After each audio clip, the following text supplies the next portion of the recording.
notre programme reprend de manière assez profonde les points essentiels de la charte. L'engagement, c'est que, au-delà de les reprendre, c'est de comment mettre en œuvre pour que cette fois, il n'y ait pas de trahison par rapport aux signatures engagées. C'est donc de mettre en place une commission qui va dresser un échéancier, un agenda de mise en œuvre des conclusions et des engagements, un échéancier pour faire une grille d'évaluation avec des couleurs vertes, jaunes, rouges, vert si c'est réalisé dans les délais, jaune si ce n'est pas réalisé dans les délais mais que ce n'est pas la faute de l'exécutif et du président de la République, rouge si c'est un carton rouge qu'on donne au président de la République pour le non-respect de ses engagements. Il a été mis en place, demandé aussi par des candidats qu'il y ait un mécanisme de contrôle pour l'effectivité aussi même de cette charte-là. C'est justement ce que je viens de dire, une commission de suivi, évaluation de la mise en œuvre des engagements.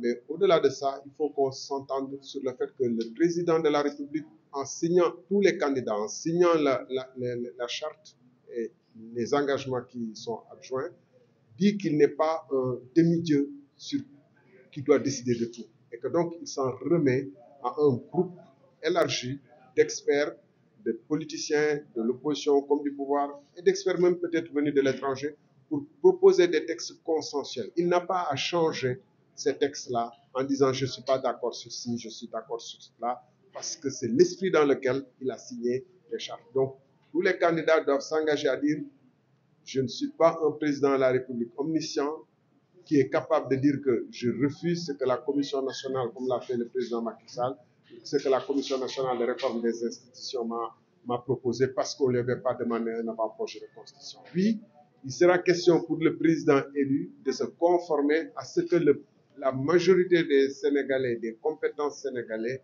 se sont accordées, à moins que ce soit totalement contre l'intérêt du pays, et je ne crois pas que ce sera le cas.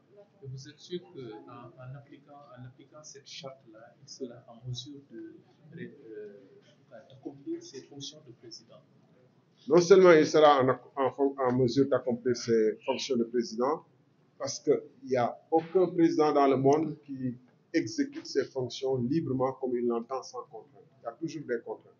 Mais ces contraintes ne doivent pas, les facilités accordées au président de la République ne doivent pas être de telle manière qu'il déstructure le pays et l'administration. Aujourd'hui, la liberté accordée au président de la République a permis de politiser à outrance l'administration, de choisir des politiciens comme directeur général qui passent plus de temps à faire de la politique qu'à exécuter les politiques publiques, des ministres qui passent plus de temps à faire de la politique qu'à répondre aux besoins des citoyens, à s'engager au service des citoyens, et des maires qui passent leur temps à faire de la politique politicienne plutôt. Donc, c'est l'ensemble de notre culture politique qui est aujourd'hui atteinte par cette omniprésence du président, jusqu'aux maires qui croient qu'ils sont libres de faire ce qu'ils veulent en ignorant leur conseil constitutionnel. C'est cette culture qu'il faut changer. Vous plaidez donc pour une réduction des pouvoirs du président de la République?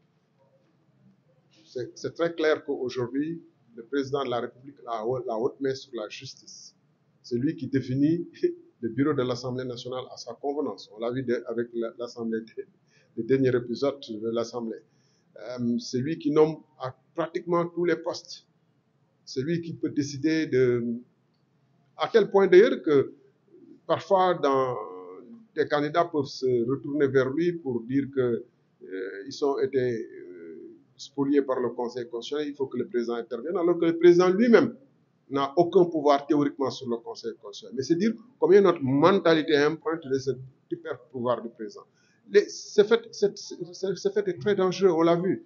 Le rapport Covid, dans aucun pays normal, le président de la République et le ministre de la Justice n'auraient mis le coude sur un tel rapport sans qu'eux-mêmes ils n'aient été mis en cause. En tout cas, si c'était dans des pays où les présidents sont très puissants pourtant, le président des États-Unis, il aurait fait l'objet d'impeachment, c'est-à-dire de mesures de destitution.